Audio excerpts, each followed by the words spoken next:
안녕하십니까. KT클라우드의 김주성 상무입니다. 오늘은 KT클라우드에 대한 간단한 소개와 그 다음에 KT의 미래 전략인 하이퍼스케일 AI 컴퓨팅에 대해서 소개해 드리고자 합니다. 먼저 KT클라우드에 대한 말씀을 좀 드리고자 합니다. 해당 장표는 제가 항상 키노트 같은 거 발표를 할 때 말씀드리는데 KT클라우드가 걸어온 발자취는 대한민국 클라우드의 발자취랑 비슷하다라고 말씀을 드리고 있습니다. KT클라우드에서는 2011년도에 국내 클라우드가 생소한 시점에 클라우드를 런칭을 했습니다. 그리고 2016년 클라우드 공공의 발전법이 발의되기 전인 2015년도에 공공 클라우드를 만들어가지고 최초로 공공 클라우드를 저희가 시작을 했고요. 그 다음에 금융 클라우드도 2019년도에 최초로 지금 만들어냈고, 여기 표에 보시는 것처럼 노란 딱지를 붙여놓은 것들이 있는데, 해당되는 장표들의 의미하는 바는 국내에서 최초로 클라우드 입장에서 시도를 했던 사항들이 있습니다. 오늘 말씀드린 하이퍼스케일 AI 컴퓨팅도 국내 최초로 저희가 지금 시도를 했던 사업으로서 미래 먹거리로 지금 보고 있습니다. 해당 장표에 여러 가지 의미가 좀 숨어 있는데요. 그 얘기를 좀 드리고자 합니다. 저희는 통신사 입장에서 클라우드를 런칭을 했는데 최초에는 AWS의 팔로워로서 시작을 했었습니다. 그렇게 사업을 시작을 했는데 2016년도에 사실 AWS가 국내 리전을 들어오면서 좀 어려움을 많이 겪었던 상황이 있었습니다. 그리고 저희가 2011년도에 클라우드를 런칭을 하다 보니까 다른 통신사들도 클라우드를 2012년, 13년도에 런칭을 했었지요. 그렇게 진행을 하면서 글로벌 대기업인 AWS가 국내에 들어오면서 그 다음 연도에는 MS, 그 다음에 오라클, 구글까지 들어오는 어려운 상황들이 발생을 했었습니다. 그러다 보니까 다른 통신사들에서는 사실 클라우드를 좀 접었던 상황들이 있고요. 그런 어려움 속에서 계속적으로 이제 국내 사업자와 글로벌 대기업들 간의 경쟁이 많이 심화되는 사업을 진행을 했었습니다. 그런 와중에 2017년, 18년도에 국내 이제 인터넷 기업인 NHN이나 네이버, 그 다음에 카카오까지 클라우드를 같이 하면서 현재는 국내 기업들과 경쟁과 협력을 통해서 사업을 지금 이끌어가고 있고 글로벌 사업자들과 같이 경쟁을 많이 하고 있는 상황에 있습니다. 저희 KT클라우드에서는 지금까지 사업을 이어오면서 2022년 4월 1일자로 KT클라우드라는 회사명으로 새롭게 출범을 하면서 사업을 이어가고 있습니다. 아시는 것처럼 저희가 데이터 센터와 클라우드 네트워크를 갖고 있는 사업자이기 때문에 클라우드까지 국내 유일의 네트워크 IDC 클라우드를 통합하는 유일한 사업자입니다. 저희는 데이터 센터를 많이 가지고 있다 보니 6개 클라우드 데이터 센터, 18개 존을 현재 보유하고 있고요. 고객으로는 게임 커머스, 미디어 언론, 대기업 금융 등의 약 한 8천여 개 고객사들을 지금 보유 중에 있습니다. 몇 개의 이제 고객 사례를 좀 말씀드리자면 클라우드를 가장 잘 쓰는 기업의 몇 개만 사례를 말씀드리고자 합니다. 여러분들이 잘 아시는 삼성페이 서비스가 저희 KT클라우드에서 지금 운영 중에 있는 사업자이고요. 고객이고요. 그 다음에 최근에 여러분들 점심시간에 쉐이킹 많이 하셨을 거예요. QR코드 발급받으시려고. 지금은 좀 현재 안 하고 있지만 질병청인 큐브 시스템이 저희 KT클라우드에서 지금 돌아가고 있습니다. 그리고 증권 쪽에는 신영증권이 KT클라우드를 쓰고 있고요. 이런 사례를 왜 말씀드리냐면 지금 말씀드린 고객의 특성이 이벤트가 발생하는 고객들입니다. 질병청인 큐브 시스템 같은 경우에는 점심시간에 최고로 많이 몰렸을 때는 약 한 1000만 고객들이 저희 KT클라우드를 통해서 서비스를 공급을 받았죠. 근데 만약에 상상을 해보면 이런 이벤트가 발생을 했을 때 기존의 레거시 방식으로 클라우드를 만약에 레거시 방식으로 운영을 했더라면 이런 것들을 대응할 수가 없는 상황이었겠죠. 그렇기 때문에 클라우드 입장에서 보면 이런 대규모의 트래픽들을 감당할 수 있는 잘 쓰는 사례들이 아닌가 그렇게 생각을 합니다. KT클라우드는 기존의 퍼블릭 사업을 잘하고 있는 글로벌 A사나 M사처럼 사업을 하진 않습니다. 그들과 직접적인 경쟁은 지금 피하고 있는 상황들이고요. 표에 보시는 것처럼 공공 클라우드, 금융 클라우드, 기업 전용 이런 기업의 특성에 맞는 커스터마이징 된 서비스로서 공급을 지금 현재 하고 있고 현재 사업을 많이 키워가고 있습니다. 거기에 최근에는 고객의 전산실, 그 다음에 IDC, 기가오피스에 있는 전산 데이터 센터까지 같이 버무려서 그 다음에 하이브리드 클라우드 형태의 사업이 집중을 현재 하고 있습니다. 지금 보시는 화면이 저희 KT클라우드의 cloud.kt.com에서 운영 중인 화면을 보시고 계십니다. 서비스가 많다면 많고 적다면 적은데 사실은 이아스 입장에서는 59종, 파스에서는 21종, 그다음에 사스에 135종으로 다른 글로벌 CSP에 비해서는 턱없이 많이 부족합니다. 그렇지만 이하스 부분에 있어서만큼은 경쟁적인 입장으로 저희가 계속적으로 강화를 해 나가고 있고요. 특히 이제 파스나 사스 입장에서 본다 그러면은 이 부분이 글로벌 기업들과만큼 저희가 잘할 수 있느냐? 그렇지는 않습니다. 그렇기 때문에 저희가 잘할 수 있는 영역을 찾는데 굉장히 노력을 많이 했고, 그 분야가 지금 보시는 것처럼 AI 컴퓨팅에서만큼은 저희가 굉장히 고민을 많이 하고 그 이야기를 좀 드리고자 합니다. AI가 발전을 하면서 여러분들 많이 들어보셨겠지만 매개 변수 얘기를 많이 들어보셨을 거예요. 2018년도에 GPT라는 개념이 나오면서 GPT-2, GPT-3, 최근에는 GPT-4까지 지금 현재 운용 중에 있습니다. 보시는 것처럼 매개 변수 입장으로 본다 그러면은 GPT-3에서는 1755개 매개 변수를 활용을 해야 되는 거고요. 지금은 GPT-4까지 넘어가면 약 1000배가 증가한 175조 개 이상의 매개 변수를 활용을 해야 되는 상황들이 있습니다. 초고대 국내 AI 개발 동향을 보시게 되면 KT도 아시는 것처럼 기가 진입을 하고 있기 때문에 초고대 AI를 위한 AI 원팀을 운영 중에 있고, 네이버에서는 초고대 AI 하이퍼 클로바를 성공한 사례들도 있고, 다른 통신사나 그다음에 대기업들 중심으로 초고대 AI가 지금 급부상을 하고 있습니다. 그렇게 되면 아무래도 이제 초고대 AI를 돌리려고 보다 보면은 모델 추론을 위해서 대규모의 고성능 인프라가 당연히 필요하다고 볼 수 있습니다. 그에 대한 얘기를 좀 드리고자 합니다. 중간 화면에 보시는 것처럼 지금 현재 제품군에서 GPU 제품으로 나와 있는 게 최신 제품이 엔비디아의 A100, 그 다음에 AMD MI100, 그 다음에 그래픽코어의 MK200. 물론 이제 AMD에서는 최근에 MI250까지 나온 상황이죠. 여기 보시는 그 표에 있는 숫자가 의미하는 게 뭐냐면 같은 가격의 성능치에 대한 비교입니다. 제일 어떻게 보면 엔비디아의 제품이 가장 낮은 가성비를 가지고 있는데, 잘 아시는 것처럼 여러분들 어떤 제품을 많이 쓰십니까? 당연히 엔비디아를 많이 쓰시죠. 그 이유는 AI 프레임워크에 대한 종속성이 N사 외에 거의 GPU 활용이 안 되고 있는 상황들이죠. 흔히 말해서 엔비디아를 하드웨어 회사로 많이 표현하는데요. 저는 감히 말씀을 드리면 엔비디아는 소프트웨어 기업으로 생각을 합니다. 그들이 완벽히 쿠다를 만들어내서 소프트웨어 스택인 이 쿠다가 AI 프레임에 대한 완전한 지원을 해주기 때문에 엔비디아 제품이 이렇게 활성화되는 게 아닌가 그렇게 생각을 하고 있습니다. 그러면 이 엔비디아 제품을 가지고 제일 많이 쓰는 형태가 고객사 입장에서는 사서 구매를 해서 설치해서 쓰는 온프레미스에 대한 부분으로 많이 하고 있습니다. 보통 A100이랑 카드, DGX 서버, DGX의 슈퍼파드 이런 형태로 지금 고객들은 활용을 하고 있는데요. 온프레미스 방식으로 진행을 하더라도 어려운 부분들이 많이 있습니다. 실제로 자체 전산실 내에서 이 초거대에 대한 제품을 쓰려고 그러면은 고전력의 장비에 대한 부분이 수용이 돼야 됩니다. 아시는 것처럼 지금 현재 수도권에 있는 IDC들은 거의 지금 풀났습니다. 그래서 자체적으로 전산실을 보유하고 있지 않으면 이런 제품군들을 설치가 좀 어려운 부분들이 있습니다. 두 번째로는 상당히 고가이죠. 아시는 것처럼 N사에서 최근에 GPT-3를 돌리면서 구매했던 가격이 약 1000억이 넘습니다. 저희 융비원에서 지금 현재 구매해서 사용하고 있는 엔비디아 제품군들이 한 700~800억까지 지금 저희가 구매를 해서 운영을 하고 있습니다. 그만큼 비싼 비용을 내야 된다는 부분들도 있고요. 그리고 구매를 하더라도 이 요즘에 반도체 이슈가 워낙 강하다 보니까 딜리버리에 대한 이슈들도 상당히 많이 있습니다. 그리고 마지막으로 제일 큰 문제는 뭐냐면 이 비싼 제품군들에 대해서 활용성을 보다 보면 저희가 최근에 저희 융기원에서 돌리고 있는 DGX 서버 슈퍼파드에 대한 부분들에 대한 활용성을 체크를 해봤더니 25% 이상을 활용을 하지 못하고 있습니다. 왜냐하면 당연한 얘기겠죠. 원의 폭을 돌리고 나서 이 제품군의 모델 개발을 진행할 때는 이 제품을 쓰지 못한다는 그런 단점을 가지고 있는 거죠.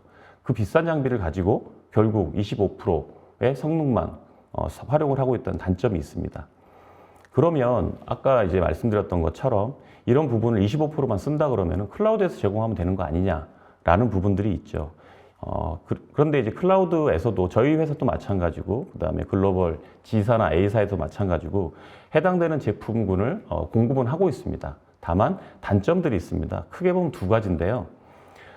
GPU 서버를 공급하는 방식은 사실은 클라우드스럽게 공급을 하고 있지 않습니다. 고객에게 데디케이션 시켜줘가지고 제품을 공급을 하다 보니 고객사 입장에서는 이 제품을 활용을 받으면 할당을 받으면 사용하지 않더라도 돈을 내는 구조는 똑같습니다.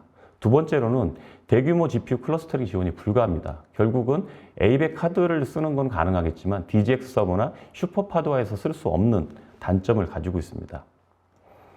다시 정리를 좀 하면 기존 클라우드에서 제공하는 가장 큰 문제점은 뭐냐면 클러스터링 규모 제약으로 대형화에 대한 한계가 있어서 큰 모델을 돌리는데 한계점을 가지고 있는 거고요. 두 번째로는 패스스루 방식으로 제공하다 보니 실제 사용량이 작더라도 할당을 받으면 바로 돈을 내야 되는 구조를 가지고 있고, 세 번째로는 멀티 GPU 배분을 위해서 재설계를 하고 다시 지웠다가 생성을 해야 되는 문제를 또 갖고 있습니다.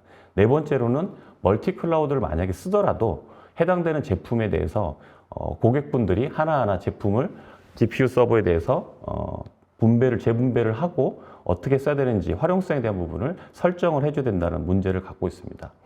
그래서 KT 클라우드에서는 이 부분에 중점적으로 저희가 고민을 좀 했고, 국내 벤처사들과 같이 모레하고 파드랑 같이 하이퍼스케일 AI 컴퓨팅을 만들어냈습니다. 간략하게 하드웨어적 특성하고 소프트웨어적 특성 두 가지를 말씀드리고 해당되는 제품군의 장점을 말씀드리도록 하겠습니다. 하이퍼스케일 AI 컴퓨팅은 대규모 클러스터링을 받을 수 있게끔 하기 위해서 완벽하게 버추얼 머신하고 GPU 팜에 대한 부분을 분리를 시켰습니다. 그래서 프론트 노드와 그다음에 백 노드 두 가지 구분으로 해놨고, 그 사이에는 고성능 스위치인 인피니밴드를 통해 가지고 통신을 할 수 있게끔 두 개를 만들어냈습니다. 그다음에 소프트웨어 구성도 차원에서는 지금 여기 화면을 보시는 것처럼 KT 프로트 솔루션하고 딥러닝 컴파일러 이 부분까지 해당되는 게 어떻게 보면 소프트웨어 스택인 쿠다 영역입니다. 이 해당되는 쿠다 영역을 직접 저희가 소프트웨어 스택을 만듦으로써 저희 소프트웨어 구성에 대한 특성을 가지고 가게 됐습니다. 그렇기 때문에 하이퍼스케일 AI 컴퓨팅에서는 GPU를 엔비디아를 돌리는 게 아니고 현재 저희가 구성해 놓은 거는 AMD의 MI250을 가지고 돌리고 있고, 고객 입장에서는 기존에 쓰고 계시는 파이터치 그대로 활용을 해서 쓸 수 있는 장점을 가지고 있습니다. 그러면 하이퍼스케일 AI 컴퓨팅에 대해서 장점에 대해서 말씀을 좀 드리고자 합니다. 첫 번째로는 대규모 GPU 자원의 활용이 가능하다는 것입니다. 왼쪽에 보시는 것처럼 기존 GPU에 대한 부분은 각 시노드들을 묶어주는 클러스터링 기능들이 어렵습니다. 물론 현재는 기술이 어느 정도 됐기 때문에 시노드 2개를 붙이고 3개를 붙이는 노드 간의 클러스터링까지는 가능은 합니다. 다만 해당되는 노드들이 기존의 10G나 40G급으로 묶여있기 때문에 이 통신 입장에서 보면 슈퍼파드화가 되지 않는 단점을 가지고 있습니다. 그래서 KT 클라우드의 하이퍼스케일 AI 컴퓨팅은 아까 말씀드린 것처럼 GPU 팜을 별도 분리했기 때문에 원하는 만큼 GPU 클러스터링에 대한 확장이 가능합니다. 그래서 고객 입장에서는 한 개 GPU를 사용하시다가 만약에 해당되는 모델이 성공 가능할 것 같으면은 고객 입장에서는 수백 장, 수천 장의 제품까지 클러스터링 가능하다. 결국 DGX의 슈퍼파드화가 될 수 있는 유일한 클라우드 서비스라고 자부하고 있습니다. 두 번째는 실사용량 기반의 종량제 서비스입니다. 이것도 어떻게 보면 클라우드 사업자 입장에서 최초로 구현한 모델인데요. 왼쪽에 보시는 것처럼 A 프로젝트, B 프로젝트, C 프로젝트처럼 실제로 유유 자원들이 굉장히 많이 남는 단점을 가지고 있죠. 현재 클라우드 서비스에서는 이 부분을 하이퍼스케일 AI 컴퓨팅에서는 실제 40%에 해당되는 부분, 30%에 해당되는 부분까지만 서비스에 대한 차지를 할 수 있는 최초의 모델입니다. 그래서 오른쪽에 보시는 그림처럼 타사와 저희 하이퍼스케일 AI 컴퓨팅 사용료 비교를 보시게 되면 사용성 입장에서 본다 그러면은 25%일 때 요금과 그다음 85%일 때 요금, 이 부분이 상당히 차이 나는 모델로 보실 수 있을 것 같습니다. 세 번째는 개발의 유연성 및 연속성에 대한 제고입니다. 처음에 클라우드 서비스를 쓰실 때는 가격이 비싸기 때문에 싱글 GPU를 가지고 활용을 하십니다. 그리고 어느 정도 모델이 이제 커지게 되면 스케일 업을 하고 스케일 아웃을 해서 사용을 하시게 되는데, 그때마다 기존 서비스들은 제품군을 다시 다운로드 받았다가 지우고 다시 재할당을 받는 구조로 되어 있는데요. 오른쪽 밑에 보시는 것처럼 저희 KT 클라우드의 클라우드 포탈에 직접적으로 화면을 캡처한 모델입니다. 보시는 것처럼 라이브 상태에 있을 때 스케일업을 하고 스케일 아웃을 할 수 있는 구조를 가지고 있습니다. 그렇기 때문에 고객 입장에서는 기존 모델을 그대로 활용하고 저장해서 리니어하게 성장을 시킬 수 있는 탄력적인 모델에 대한 변경이 가능한 장점을 가지고 있습니다. 마지막에 저희 모델 중에서 가장 큰 장점이라고도 볼 수 있을 것 같습니다. 이거는 이제 뭐 사업 고객 입장에서는 개발자 입장에서 상당히 그 강점을 가지고 있을 것 같은데요. 기존 GPU 서비스의 단점 중에 하나가 싱글 GPU를 썼을 때 그 모델을 그대로 확장을 했을 때 활용이 어렵다는 겁니다. 멀티 GPU를 쓰시게 되면 빨간 줄의 코드처럼 그 GPU 배분을 위한 재설계 코드 수정이 필요합니다. 이 부분에 대한 코드 수정을 하는 부분들은 기존 개발자들이 사실은 적용하기에는 상당히 한계점을 가지고 있습니다. 이런 것들이 이제 많이 모델을 제공해주는 N사에서 사실은 지원해주는 서비스로 활용을 하고 있는데요. 저희 KT 클라우드에서는 그럴 필요가 없습니다. 기존의 싱글 GPU를 쓸 때 모델 그대로 모델 확장을 시켜서도 그대로 활용이 가능합니다. 이는 아까 말씀드렸던 것처럼 소프트웨어 스택인 그 스택 자체를 제가 직접 개발했기 때문에 멀티 GPU가 됐을 때도 코드 수정이 필요 없이 하드웨어에 대한 그 GPU에 대한 배분하는 부분들을 KT 클라우드의 스택에서 소프트웨어 스택에서 처리하기 때문에 그런 부분들이 가능하다는 장점을 가지고 있습니다. 그러면 이런 모델을 직접 현재 활용을 하고 있느냐에 대한 부분입니다. 혹시 아시는지 모르겠지만 그 나이파에서는 지난 10월 달부터 올해 12월까지 초고대 AI에 대한 그 고성능 지원 사업을 현재 하고 있습니다. 해당되는 그 사업자로 참여하고 있는 게 KT 클라우드와 N사에서 지금 모델 인프라 공급을 현재 하고 있는데요. 오른쪽에 보시는 것처럼 1차, 2차, 3차에 거쳐서 저희가 한 절반 정도 고객사들한테 현재 제공을 해주고 있고요. 해당되는 사업이 좀 큽니다. 3개월짜리지만 78억 원 정도의 규모로 지원해주는 사업을 진행하고 있습니다. 저희 하이퍼스케일 AI 컴퓨팅을 사용하시는 고객들은 좀 특성을 좀 가지고 있습니다.